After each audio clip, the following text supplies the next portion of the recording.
The thing that was more interesting to me is the story. I mean, it sort of reminded me of maybe Jesus a little bit, because he's sort of making this gesture around the bottle and the fish, and also the fish is kind of a religious reference. And also just sort of like relative to adolescence, like he's not startled, but he's like he's caught in the middle of doing something he's not supposed to do. Like he's sort of, maybe he's not supposed to be there. Sort of caught in the act, which I think is like a normal thing for adolescents. You know, they're sort of like, oh, am I supposed to be here or not?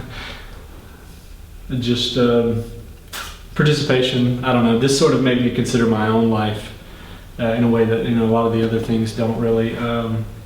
Just because I work with teenagers and, you know, I think a lot about like, oh yeah, how am I going to tell this kid this thing that's not going to make them feel anxious about what it is that they're doing, or, you know, totally, you know, ruin their life after I say it or something.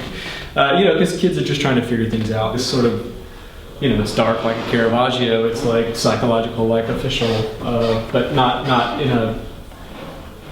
Not quite as dark as official, but you know, it's also not as playful as my work. So I mean, I like the idea of making work that sort of makes the viewer sort of consider themselves. It's more about the anxiety of art in general, or like you know, craftsmanship, or you know, like what am I supposed to do in a museum? Like, am I standing okay? You know, or like, am I too close, or do I don't get it? I don't know. Like, there's kind of a I don't know, that's something that I sort of try to deal with. Like, I'm more playful, less psychological.